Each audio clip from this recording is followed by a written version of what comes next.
আপনারা শুনছেন the dark horse's. আজকের গল্প মুখপুরি, লেখিকা সুদীপা হালদার।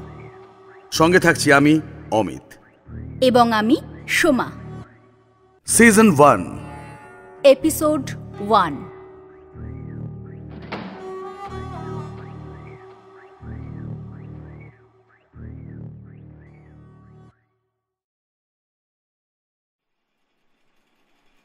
অপরাধী মুখ করে দাঁড়িয়ে আছেন মনোরমা দেবী। বুঝে উঠতে পারছেন না কিভাবে শুরু করবেন কথাটা, অথচ কথাটা না বললেই নয়। একটু উসখুস করছিলেন, বুক ভরে দম নিয়ে কথাটা অবশেষে পেশ করেই ফেললেন স্বামী বিশ্বম্ভর বাবুর কাছে। শোনো, একটা কথা আছে। কি কথা? আমি আবার মা হতে চলেছি। হ্যাঁ, মানে? মনে হলো বিশ্বম্ভর বাবু এই কথা শুনে বোধহয় রেগেই গেলেন। উনি আবার জিজ্ঞাসা করলেন, কি বলছো কি? হ্যাঁ গো, সত্যি বলছি। এ কি করে সম্ভব বলো তো? সে তো আমিও ভাবছি। শোনো, বাচ্চাটাকে নষ্ট করে দাও। কি বলছো তুমি?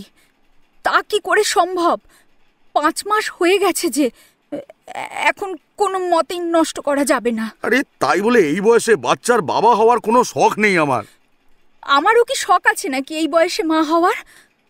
মনে মনে বলেন, তুমি তো দায়ী এই জন্য। পান দিতে এলে একটু ভালো না বেশে থাকতে পারেন না। বয়স হয়েছে বলে মনেই হয় না।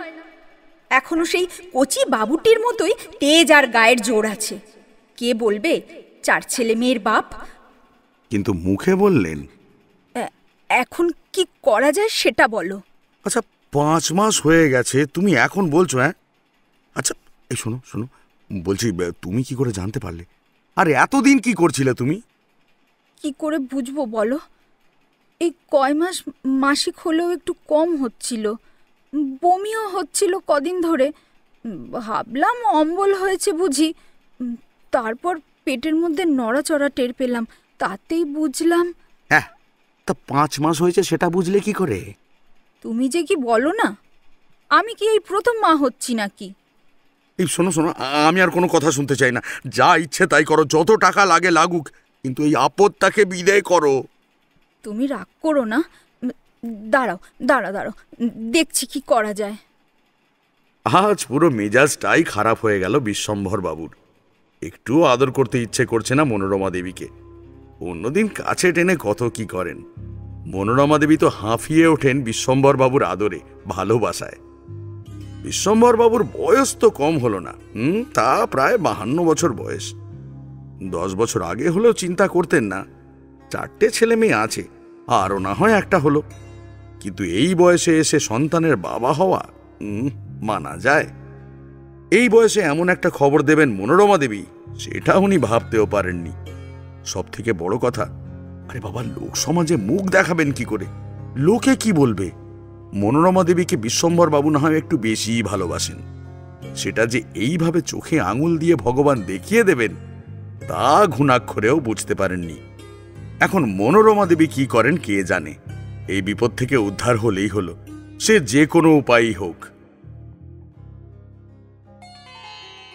এদিকে মনোরমা দেবী বললেন তো বটে কথাটা বিশ্বম্ভর বাবুকে, কিন্তু উনি যে কিছুই ব্যবস্থা করতে পারবেন না সেটা বেশ ভালো করেই জানেন।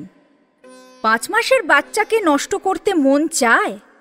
পেটের নড়াচড়া বুঝিয়ে দিয়েছিল উনি আবার মা হতে চলেছেন। পুরুষের গোপ আর মেয়েদের পেটে বাচ্চা এলে তা কি আর লুকানো যায়? নাকি কেউ কোনোদিন লুকিয়ে রাখতে পেরেছে? ছেলে মেয়েরাই বা কি ভাববে? 1-2 দিন না, যে যা হোক কিছু একটা বলে কাটিয়ে দিতে পারবেন। এখনো কয়েক মাস বাকি আছে। যদিও ভারী চেহারা বলে চট করে বোঝা যাবে না।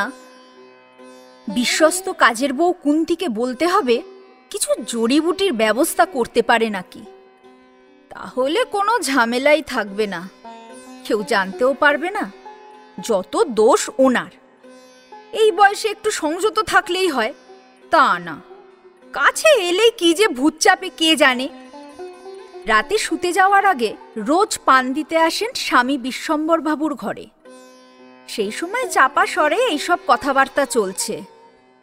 বিয়ের পর থেকে এই পান দেওয়া চলছে। বিছানা ঠিক করে গুছিয়ে পা টিপে বিশ্বম্ভর বাবুকে ঘুম পাড়িয়ে দিয়ে তবেই ছুটি।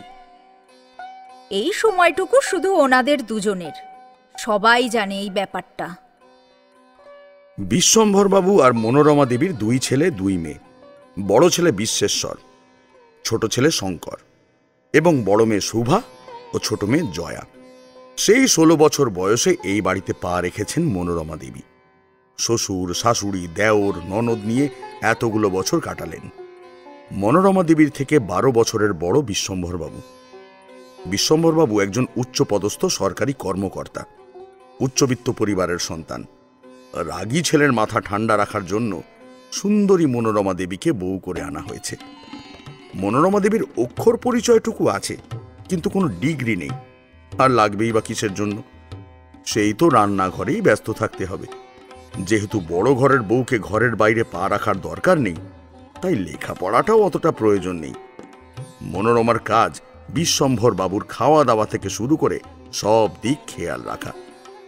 উচ্চশিক্ষিত বিশ্বম্ভর বাবু সারা দিন শিক্ষিতদের মাঝে থাকলেও দিনের শেষে মনোরমা দেবীর কাছে এসে নিজেকে সঁপে দেন। বাবার কথাই শেষ কথা, তাই মনোরমা দেবীকে বাধ্য হয়ে বিয়ে করা। অবশ্য ভালোই লাগে। দিনের শেষে মনোরমা দেবীর শিশুসুলভ কথাবার্তা আর অতিরিক্ত খেয়াল রাখা, স্বামীর হ্যাঁতে হ্যাঁ আর নাতে না মেলানোতেই শান্তি, এটা মনোরমা দেবীকে ভালো করে বুঝিয়ে দিয়ে গেছেন ওনার শাশুড়ি মা। একমাত্র রাতের বেলা ছাড়া মনোরমা দেবীর সাথে বিশ্বম্ভর বাবুর দেখাও তো হয় না। 28 বছর বয়সে বিয়ে করে বিশ্বম্ভর বাবু বিয়ের ঠিক 1.5 বছরের মাথায় মনোরমা দেবীর কোলে প্রথম সন্তান বিশ্বেশ্বরকে এনে দেন। ভাগ্যিস শাশুড়িমা তখন বেঁচে ছিলেন, তবেই তো অপটু হাতে বিশুকে কোলে নিতে পেরেছিলেন মনোরমা দেবী। শাশুড়িমা কিছুতেই প্রথম নাতিকে মনোরমা দেবীর দাঁড়িয়ে থাকা অবস্থায় ওনার কোলে দিতেন না। বংশের প্রদীপ বলে কথা, যদি হাত ফসকে পড়ে যায়। তাই সব সময় মনোরমা দেবীকে বসিয়ে তবেই কোল দিতেন, তাও শুধুমাত্র পালঙ্কে। একে তো ছোট মনোরমা দেবী, তার থেকেও ছোট প্রথম সন্তান। সব সময় একটা ভয় কাজ করত। বিশু হওয়ার পর মনোরমা দেবীর সঙ্গে শাশুড়িমা শুতেন, আর বিশ্বম্ভর বাবু আলাদা ঘরে ঘুমোতেন। এর মধ্যেও রোজ নিয়ম করে বিশ্বম্ভর বাবু ঘুমানোর আগে মনোরমা দেবীর হাতে পান খেয়ে তবেই শুতে যেতেন। এটা ছিল মনোরমা দেবীর ওপর শাশুড়ি মায়ের কড়া নির্দেশ। আপনারা হয়তো ভাবছেন গল্পের নাম মুখ পুড়ি কেন? ক্রমশ প্রকাশ্য। কুন্তিকে বলতেই ও গালে হাত দিয়ে বসে পড়ল, সমানে ফিসফিস করে বলে যাচ্ছে, এ কি কথা বলছো গো বৌমা? এতে যে তোমার পাপ হবে। ও পাপ পুণ্যের কথা পরে ভাবা যাবে, তা এখন তুমি এটা করতে পারবে কিনা বলো দেখিনি। কুন্তি হচ্ছে শাশুড়ি মায়ের আমলের কাজের বউ। বিশ্বেশ্বরকে উনিই তো কোলে পিঠে মানুষ করেছেন। আর শুধু বিশু কেন, শঙ্কর, শুভা, জয়া সবাই তো মনোরমা দেবীর পর আবদার করে কুন্তির কাছে। যত মুখরোচক খাবারের বায়না মেটানোর জন্য কুন্তি ছাড়া আর আছে কে? বাচ্চারাও জানে মাকে বলা যা আর কুন্তিকে বলাও তাই। কোন ছোট বয়সে বিধবা হয়ে এ বাড়িতে আশ্রয় পেয়েছিলেন, তারপর থেকে সেই আশ্রয়ের দেনা মেটাতে নিজেকে এই বাড়িতে বিলিয়ে দিয়েছেন। মনোরমা দেবীর শাশুড়িমা কুন্তিকে চেষ্টা করেছিলেন আবার বিয়ে দেওয়ার, কিন্তু কুন্তি তার মরা স্বামীর কাছ থেকে এতটাই ভালোবাসা পেয়েছিল যে বিয়ে করার আর কোনো ইচ্ছে তার ছিল না। শুধু একটাই আফসোস ছিল, স্বামীর কোনো চিহ্ন ওর কাছে নেই। একটা সন্তানও যদি থাকতো তাহলে কতই না ভালো হতো। তা যাই হোক, মনোরমা দেবীর 4টি সন্তানকে কুন্তি নিজে বুক দিয়ে আগলে মানুষ করেছেন। তবে হ্যাঁ, কখনো কোনো অন্যায় সহ্য করতে পারতেন না কুন্তি, সে তুমি যতই আদরের হও না কেন। এই কারণেই মনোরমা দেবী কুন্তিকে ভীষণ ভালোবাসেন। কুন্তিকে কখনো শাসন করতে হয়নি বা ওর কাজে কোনো খুঁত ধরতে হয়নি। সেই কুন্তিকেই এই আপদ বিদায় করার জন্য বলতে হলো। কুন্তি 3-4 জায়গায় খোঁজ করে এসে মনোরমা দেবীকে পরিষ্কার বলে দিলেন যে কেউ কোনো শিকড় বাকড় বা জড়িবুটি দিতে রাজি হলো না। কারণ 5 মাসের সন্তানের শরীর গঠন হয়ে গেছে, সে নড়াচড়া করতে শুরু করে দিয়েছে। তাকে কি কখনো মারা যায়? এই কাজটা করলে ভগবানও ক্ষমা করবেন না। কুন্তী খালি হাতে ফিরে আসে মনোরমা দেবীর কাছে। মনোরমা দেবী খুব হতাশ হয়ে যান। তাহলে কি কোনো উপায় নেই? এই বাচ্চাটাকে জন্ম দিতেই হবে? আগে যদি বুঝতে পারতেন তাহলে কিছু একটা ব্যবস্থা হয়ে যেত। অল্প হলেও প্রতি মাসে স্বাভাবিক মাসিক হওয়াতে একদম বুঝতে পারেননি। শরীরের মধ্যে কোনো অস্বাভাবিক লক্ষণও তো দেখা যায়নি এই কয় মাসে। তাছাড়া কোনো ব্যথা বেদনাও তো হয়নি। বুঝবেন কি করে যে পেটের মধ্যে বেড়ে উঠছে একটা বাচ্চা? নড়াচড়ার অনুভূতিতে বুঝতে পারেন পেটে সত্যি বাচ্চা আছে। কুন্তীর খালি হাতে ফিরে আসাটা মনোরমা দেবীর কাছে খুবই হতাশাজনক হলো। কি জবাব দেবেন বিশ্বম্ভরবাবুর কাছে? উনি তো জানতে চাইবেন। একবার মনে হয় থাক না, 4খানা বাচ্চা তো আছেই, আর একটা না হয় হলো। আবার পরক্ষণেই মনে হয় এই বুড়ো বয়সে বাচ্চার কথা শুনলে সবাই যে মুখ টিপে হাসবে, কারোর সামনে যেতে পারবেন না। বলবেনই বা কি করে? ওই বাচ্চাটা ওনার সন্তান জানতে পারলে সবাই তো ছিছি করবে, বুড়ো বয়সের ভীমরতি বলবে। শুধু কি তাই, বুড়ো বয়সের রস এখনো মরেনি, এই কথাটাও ঠাড়ে ঠাড়ে সবাই বুঝিয়ে দেবে। মনোরমা দেবী যে কি করবেন বুঝে উঠতে পারছেন না। পান দিতে গেলে বিশ্বম্ভরবাবুর গোমরা মুখ দেখতে আর ভালো লাগে না। এখন খুবই বিরক্ত হন, কথায় কথায় রাগ করেন। অথচ মনোরমা দেবীর কোনো দোষ নেই, উনি তো আর ইচ্ছে করে এই বাচ্চাটি নেননি। মনোরমা দেবী কিছুতেই স্বাদ খেতে চাইছিলেন না, কিন্তু কুন্তী লুকিয়ে মনোরমা দেবীর জন্য আলাদা রান্না করে স্বাদ খেতে দেয়। একটা অবাঞ্ছিত সন্তানের জন্য কার ইচ্ছে করে এইসব স্বাদ ভক্ষণ করতে? আসলে কুন্তী নিজে মা হতে পারেনি তো, তাই মনোরমা দেবীর মা হওয়াটাকে নিজেই অনুভব করে। মনোরমা দেবীকে কুন্তী আশ্বাস দিয়েছে যে বাচ্চাটাকে কুন্তী নিজেই মানুষ করবে। বাচ্চাটার জন্য মনোরমা দেবীকে কোনো চিন্তা করতে হবে না। মনোরমা দেবী এক তো সারাক্ষণ প্রায় লুকিয়ে থাকেন বাচ্চাদের সামনে, হয় পিছন ঘুরে থাকেন অথবা বসে কথা বলেন, যাতে পেটে বাচ্চা হওয়ার কথাটা বোঝা না যায়। যতদিন লুকোনো যায় আর কি বাচ্চাদের কাছ থেকে। নিজেকে সবসময় ব্যস্ত রাখেন যাতে ছেলে মেয়েদের সামনে যেতে না হয়। কুন্তীকে পাঠিয়ে দেন ওদের কি দরকার সেটা মেটানোর জন্য। বাচ্চারা অবশ্য কেউ আজ পর্যন্ত বুঝতে পারেনি। একটা একটা করে দিন যায় আর মনোরমা দেবীর উদ্বেগ বাড়তে থাকে। এই বুঝি পেটের ফোলাটা বোঝা যাচ্ছে। 8 পৌরে শাড়ি পরে পেটটাকে ঢাকা দিয়ে রাখেন। এর মধ্যেই পাড়া প্রতিবেশীরা অনেকেই মনোরমা দেবীর স্বাস্থ্য ভালো নিয়ে দু এক কথা বলে গেছেন। মনোরমা দেবী নাকি আগের থেকে অনেক বেশি মোটা হয়ে গেছেন। মনোরমা দেবী তখন শুকনো হাসি হেসে উত্তর দেন, হ্যাঁ, বিশ্বম্ভরবাবুর ভালোবাসায় এটা সম্ভব হচ্ছে। মনোরমা দেবীকে যখন ডাক্তারের কাছে নিয়ে যাওয়া হয় তখন শুধুমাত্র কুন্তী থাকে সাথে। বিশ্বম্ভরবাবু নিজেই গাড়ি চালিয়ে মনোরমা দেবীকে অনেক দূরের ডাক্তারের কাছে নিয়ে যান। ডাক্তারের সামনে নিজে অনুপস্থিত থাকেন, যা করার কুন্তীই করে। গাড়িতে বসে থেকে বিশ্বম্ভরবাবু অপেক্ষা করতে থাকেন মনোরমা দেবী কখন ডাক্তারের চেম্বার থেকে বেরিয়ে আসবেন। শুধু ভয় লাগে যে কেউ যেন দেখতে না পায়, তাহলে কি উত্তর দেবেন সেটা ভেবে নিজেকে যতটা সম্ভব আড়াল করে রাখেন। এই বয়সে এসে এই রকম যে ঝামেলা পোহাতে হবে তা কে জানত। এখন রাতে শুতে যাওয়ার আগে বেশ ফাঁকা ফাঁকা লাগে। মনোরমা দেবী এলেও পানটা শুধু হাতে নীরস মুখে নিয়ে নেন, তেমন কোনো কথাও হয় না। আসলে মনে মনে এতটাই বিরক্ত বাচ্চাটার উপর যে ইচ্ছে করে না কোনো কথা বলতে। কতদিন হয়ে গেল মনোরমা দেবীকে ভালো করে আদরও করতে পারছেন না। পান দিতে এলে মনোরমা দেবীর সাথে একটাই কথা হয়, তা হলো বাচ্চাটার যদি জন্ম হয় তাহলে কি হবে। মনে মনে ওনারা দুজনেই চাইছিলেন যে বাচ্চাটা যেন মারা যায় বা মৃত শিশু হিসেবে জন্ম হয়।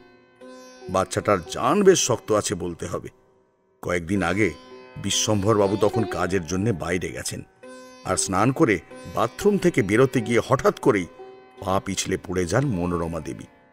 ওই সময় বাড়িতে কেউ ছিল না, বাচ্চারা যে যার স্কুল কলেজে গেছে। বাড়ির ড্রাইভার আর কুন্তি ছাড়া কেউ নেই। ভারী চেহারাটা নিয়ে পড়ার জন্যে বেশ ভালোই ব্যথা পেয়েছিলেন মনোরমা দেবী। বাধ্য হয়ে কুন্তি তাড়াতাড়ি ড্রাইভারকে ডেকে গাড়িতে করে সেই ডাক্তারের কাছে নিয়ে যায়, যেখানে মনোরমা দেবীর চিকিৎসা চলছে। ড্রাইভার একটু অবাক হয়ে যায় এত দূরে গাইনোকোলজিস্টের কাছে এসেছেন বলে। বুদ্ধিমতী কুন্তি ড্রাইভারের মুখে প্রশ্নচিহ্ন দেখে বুঝতে পারে ও কি ভাবছে, তাই নিজেই তখন বলে ওঠে, মেয়েলি ব্যাপার, তাই এখানে নিয়ে এসেছেন। ব্যথায় কাতর মনোরমা দেবী ভাবছেন বাচ্চাটা বোধহয় পেটেই মারা গেল, কারণ পেটে নড়াচড়ার কিছুই তো বুঝতে পারছিলেন না। ভালোই হবে তাহলে, নিজের থেকেই আপদ চুকে যাবে। আচ্ছা, বাচ্চাটা কি সত্যি মারা গেল? কোনো রকমে কোঁকিয়ে কুন্তিকে ধরে গাড়ি থেকে নেমে মনোরমা দেবী ডাক্তারের চেম্বারে গিয়ে হাজির হলেন। এমার্জেন্সি বলে আগেই ডাক্তারবাবু দেখে নিলেন। ডাক্তারবাবু পরীক্ষা নিরীক্ষা করে জানালেন যে বাচ্চাটা সুস্থ আছে। কি অদ্ভুত, তাই না? বাচ্চাটার মা বাবা চাইছে বাচ্চাটা মরে যাক, কিন্তু ভগবান যে চাইছিলেন না। এই কারণেই তো বলে, রাখে হরি মারে কে। ঠিক সময় মতো বাচ্চাটার জন্ম হবে। মনোরমা দেবীর এখন হাঁটতে চলতে বেশ কষ্ট হয়, পেটটা তো আর কম ভারী হয়নি। কুন্তির এখন কাজ অনেক বেড়ে গেছে। একদিকে মনোরমা দেবীর খেয়াল রাখা, আবার আরেকদিকে 4 ছেলে মেয়ের প্রয়োজনীয় জিনিসপত্র যোগান দেওয়া, আবার সেই সঙ্গে রান্নাবাড়ি তো আছেই। বাচ্চারা বেরিয়ে যাওয়ার পর মনোরমা দেবী প্রায় শুয়েই থাকেন পালঙ্কে, কিছুই যে করতে পারেন না। বাচ্চাদের সামনে শুধু নিজেকে ব্যস্ত রাখার অভিনয় করেন। ছোট মেয়ে জয়া খুব মা নেওটা, ও প্রথম খেয়াল করে মায়ের শারীরিক পরিবর্তন। তা মনোরমা দেবীকে একদিন সে জিজ্ঞাসা করেই ফেলল, মা, তোমার পেটটা এত উঁচু কেন? মনোরমা দেবী উত্তর দিলেন, গ্যাস হয়েছে। গ্যাস হলে পেট এত ফুলে যায় নাকি? তাহলে দেখ, তোর ছোট ভাই অথবা বোন আসছে বোধহয়। মনোরমা দেবীর উত্তর শুনে জয়া তো ভীষণ রেগে যায়, চিৎকার করে বলে ওঠে, চাই না আমার ভাই বা বোন। আমার দাদা দিদিরাই আমাকে অনেক অনেক ভালোবাসে। মুখ দিয়ে সত্যি কথাটা বেরিয়ে গেল মনোরমা দেবীর। উনি বুঝতে পারলেন ছেলে মেয়েরাও কেউ এই বাচ্চাটাকে মেনে নিতে পারবে না। যে অনাহুত, তাকে কি কেউ মেনে নেয়? জয়া গিয়ে শুভাকে মায়ের কথাগুলো বলে। শুভা যেহেতু জয়ার থেকে একটু বড়, তাই ওর অনেকদিন আগে থেকেই একটু একটু সন্দেহ হচ্ছিল, সবসময় কেন কুন্তি ওদের সামনে আসবে, মা নয় কেন? মা সবসময় কাজে ব্যস্ত থাকে কি করে? তা কি সম্ভব? মনে হয় যেন মা কিছু একটা লুকোচ্ছে। জয়ার কাছে মা তাহলে ঠিক কথাই বলেছে, ভুল করে হলেও মা বলে ফেলেছে। জয়াকে আদর করে কাছে টেনে নিয়ে শুভা বলল, তুই আমাদের সব থেকে আদরের ছোট বোন, আমরা আর কাউকে চাই না। আর মনে মনে বলল, মা বাবা যে কি করে, লোকের কাছে মুখ দেখাবো কি করে? কাউকে বলতেও তো পারবো না আমাদের আরো একটা ভাই বা বোন আছে। শুভাকে বলে ক্ষান্ত হলো না জয়া। এবার শঙ্কর আর বিশ্বেশ্বরকেও তো বলতে হবে। দুজনেই টিউশন থেকে সবে মাত্র এসেছে। ওদের কাছে গিয়ে সোজা বলে বসলো, তোরা একটা কথা জানিস না? স্বাভাবিক, ওরা দুজনেই একসাথে জিজ্ঞাসা করে উঠল, কি কথা রে? আমি তো বলবো, আগে বল কি দিবি আমাকে? বোঝো ঠেলা, জয়া ব্ল্যাকমেল করছে। এটা অবশ্য প্রথম না। জয়া যেহেতু ছোট, তাই ছোট থেকেই আদো আদো স্বরে কিছু বললেই সবাই ওকে কিছু না কিছু হাতে দেয়। দুই দাদার পকেটে কিছু না কিছু থাকেই জয়ার জন্য। দুজনেই একসাথে ক্যাডবেরি বার করল। জয়া ওই দুটো নিয়ে তারপর ওদের আরো কাছে গিয়ে ফিস ফিস করে বলল, আমাদের আরো একটা ভাই বা বোন আসছে। শঙ্কর রেগে যায়, এই ফেরত দে আমার ক্যাডবেরি, যত সব আজে বাজে কথা বলছিস। না রে মেজদা, বিশ্বাস কর, এটা সত্যি কথা, মা বলেছে। হ্যাঁ, মা তোকে কিভাবে বলল? আমি পেট ফোলার কথা জিজ্ঞাসা করাতে প্রথমে মা গ্যাস বলল, তারপর বলল তোর ভাই বা বোন আসছে বোধহয়। এবার বল, মা কি মিথ্যে কথা বলবে? বিশ্বেশ্বর অর্থাৎ বিশু আর শঙ্কর ওর মুখের দিকে তাকায়। সেই তাকানোর মধ্যে যেমন একটা লজ্জা আছে, তেমনি একটা বিরক্ত লুকিয়েছিল। শুভার বিয়ে দেওয়ার সময় হয়েছে, এখনো যদি ওদের ভাই বা বোন আসে, এর থেকে লজ্জার কিছু আছে নাকি? আরে বাইরের লোককে বলবে কি করে? পরিচয় দিতে পারবে ওই ভাই বা বোনের? কি যে করে না মা বাবা, একটু তো আড়াল থাকা দরকার। মায়ের সাথে কথা বলতে গেলেও একটা বিরক্ত ভাব আপনা থেকেই চলে আসবে। বাবার সাথে এমনিতেই কথা কম হয়, বাবা রিটায়ার করার সময় হয়ে এসেছে। এখন এই বাচ্চার ব্যাপারটা না হলেই কি চলছিল না? নিজেদের একটু সাবধানে থাকলেই তো হয়ে যেত, এত সমস্যাই হতো না। আচ্ছা, কি দরকার আছে বাবু রোজ রোজ পান দিতে যাওয়া? মা বাবা কি মনে করে? তাদের বাচ্চারা কি কিছুই বোঝে না? দুজনেই এত কথা চিন্তা করছে, অথচ কেউ আগত বাচ্চাটাকে নিয়ে ভালো কিছু ভাবল না। প্রত্যেকেই বিরক্ত। জয়ার কাছে খবরটা শুনে বিশু আর শঙ্কর দুজনেই বিরক্ত। জয়া ওর খবর দিয়ে ক্যাডবেরি দুটো নিয়ে চলে গেল। বিশু বলে উঠল শঙ্করকে, এত চিন্তা করার কি আছে? কে আসবে না আসবে তা নিয়ে আমাদের মাথা ঘামানোর কোনো প্রয়োজনই নেই। তুই তোর মতো থাকবি, আমি আমার মতো। শঙ্কর একটা দীর্ঘশ্বাস ফেলে বর্দার কথাটাকেই ঠিক মনে করল। শঙ্কর কুন্তিকে জোরে একটা ডাক দিল, জানে মা আসবে না। বেশ কয়েকদিন হলো মায়ের বদলে কুন্তি এসেই সব কিছু করে দেয়। এটা এমন একটা বিষয় কুন্তিকেও জিজ্ঞাসা করা যাবে না, তবে কথাটা নিশ্চয়ই ভুল না। যাই হোক, কুন্তি এসে সবাইকে একসাথে ডাকলো খাবার জন্য। বাচ্চাদের খাওয়া শেষ হলে তবেই মনোরমা দেবী আর কুন্তি খাবে। বিশ্বম্ভর বাবুও বাচ্চাদের সাথে বসেন। আগে মনোরমা দেবীও একসাথে কুন্তির সাথে খেতে দিত। ইদানিং মনোরমা দেবী আর আসেন না। উনি রান্নাঘর থেকে তদারকি করতে থাকেন, আর কুন্তি সবকিছু করে। এখন নড়তে চড়তে বেশ কষ্ট হয়। এতদিন বাচ্চারা বুঝতে পারেনি। জয়াকে একটু সামান্য বলেছেন কি, বুঝতে পেরেছেন বাকিদের কানেও কথাটা উঠে গেছে। তার মানে বাচ্চারাও শেষ পর্যন্ত জানতে পারল। আজ নয় তো কাল জানতে পারতই। মনোরমা দেবীর মনে হচ্ছে মাটির ভিতরে ঢুকে যান। লজ্জায় সামনে আসতে পারছেন না। এমন পাপ পেটে ধরেছেন যে লজ্জায় কারুর সামনে যাওয়ার পর্যন্ত জো নেই। জন্ম না নিতেই এত ঘৃণা এসে গেছে বাচ্চাটার ওপর যে মনে হচ্ছে পেটের ভারটা একটু বেশিই লাগছে। অসহ্য লাগে যখন পেটের দিকে তাকান। এখন থেকেই এত ঘৃণা? জন্মানোর পর সহ্য করতে পারবেন তো? চোখের সামনে অনাহতকে দেখে নিজে ঠিক থাকতে পারবেন তো? বিশ্বম্ভরবাবু প্রচণ্ড রেগে আছেন, কোনো ব্যবস্থা করা গেল না বলে। আগের দিন যে কথা বলেছেন সেটা শুনে মনোরমা দেবী আশা করেননি এই কথা শুনতে হবে ওনার মুখ থেকে। আচ্ছা, কি সেই কথা? রোজের অভ্যাসবশত মনোরমা দেবী রাতে পান দিতে গিয়েছিলেন বিশ্বম্ভর বাবুকে। কে জানত উনি এই কথা বলবেন? এমনিতেই এখন সবসময় একটু রাগ করে থাকেন। পানটা হাতে নিয়ে মনোরমা দেবীর দিকে তাকিয়ে কি সুন্দর বলে দিলেন, দেখো, আমি চাই না এই বাচ্চাটার বাবার নামের জায়গায় আমার নাম বসুক।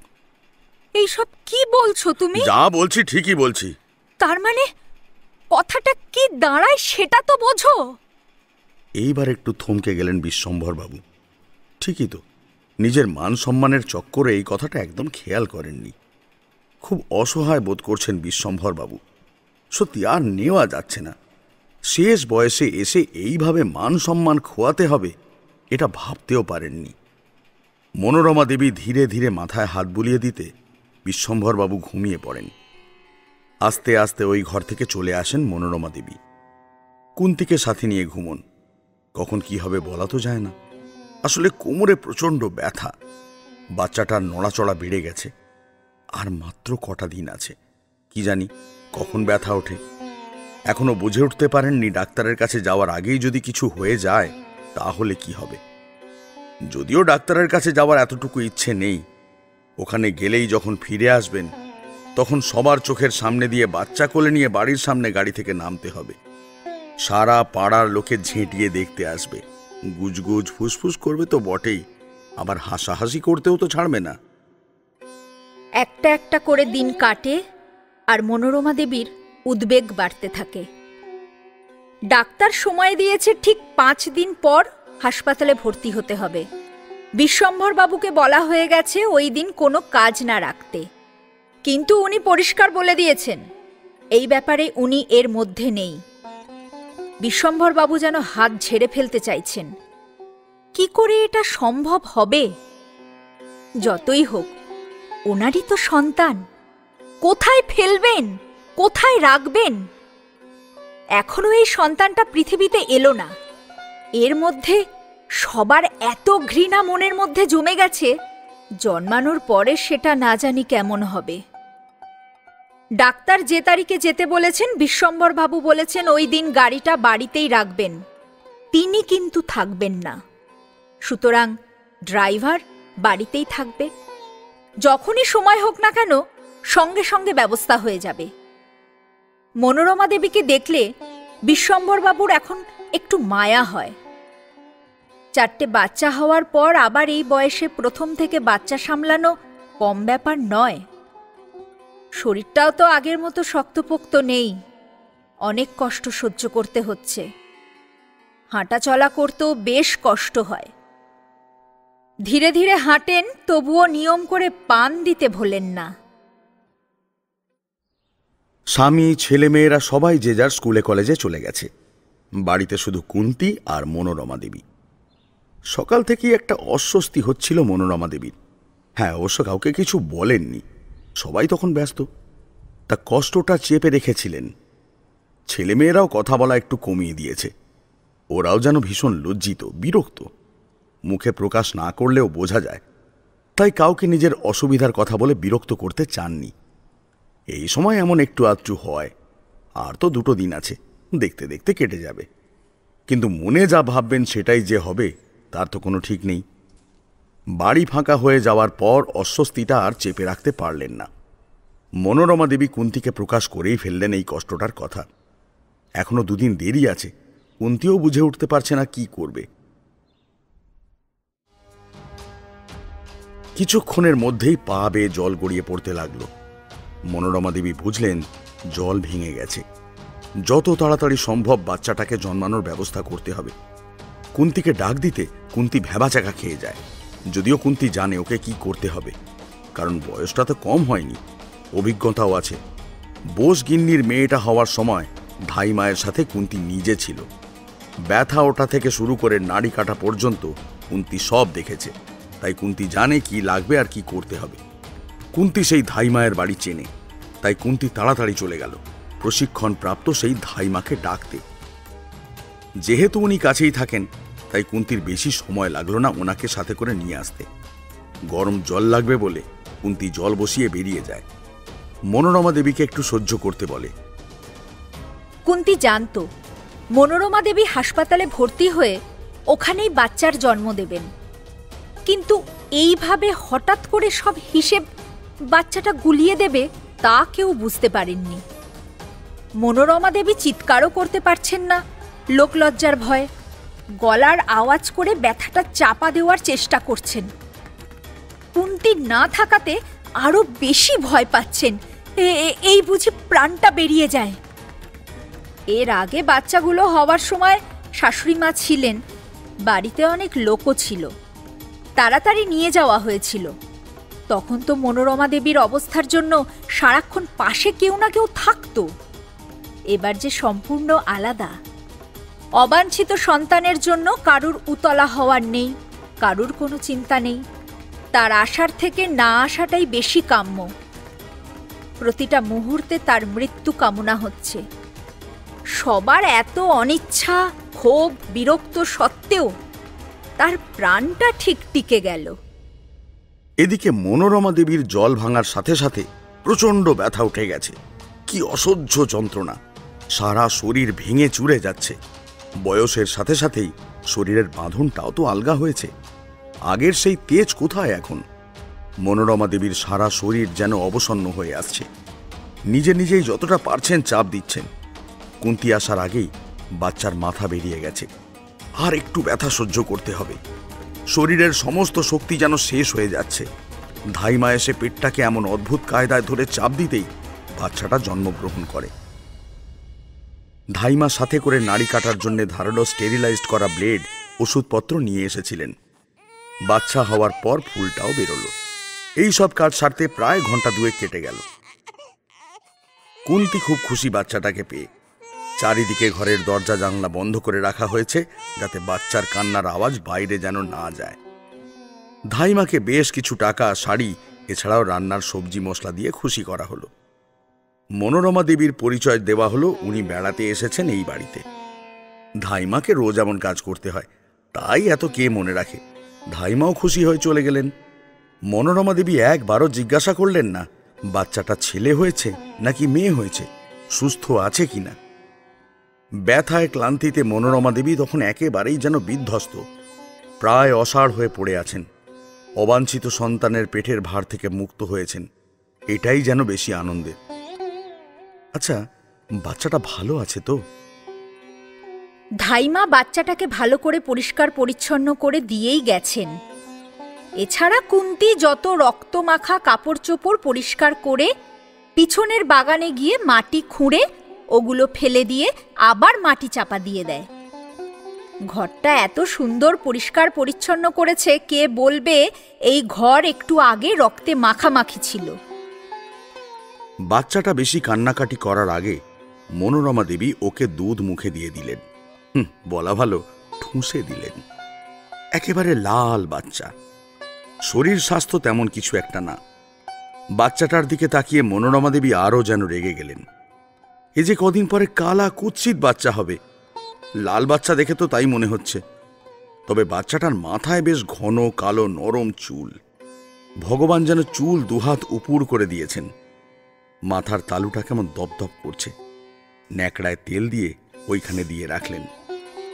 কুন্তীর কেমন যেন মায়া পড়ে গেল বাচ্চাটার ওপর। দুধ খাওয়ানো হয়ে গেলে কুন্তীকে মনোরমা দেবী বললেন, মুখপুরীকে নাও, আমি আর বসে থাকতে পারছি না। ও কি কথা বৌমা, সত্য জন্মানো মেয়েটাকে ও মুখপুরী বলতে আছে? ওকে আর আমার সামনে রাখবে না তো?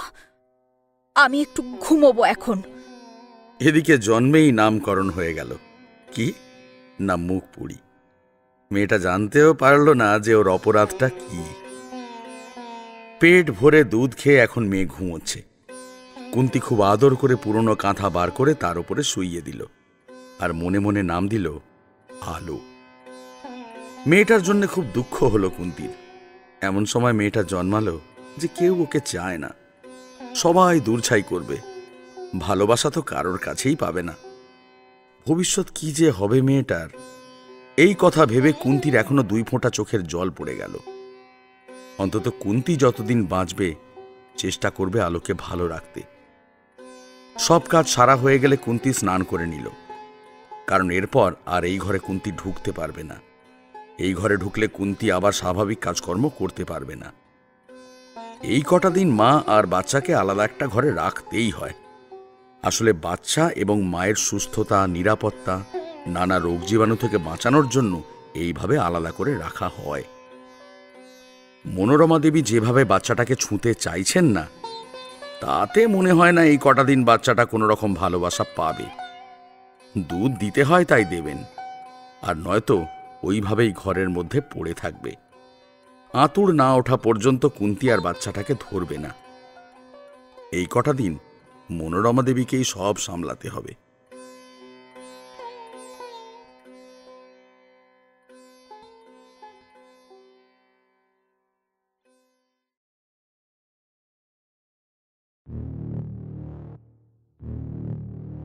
গল্পটির পরবর্তী অংশ শোনার জন্য বেল আইকনটি প্রেস করুন আর আমাদের চ্যানেলটা সাবস্ক্রাইব করুন।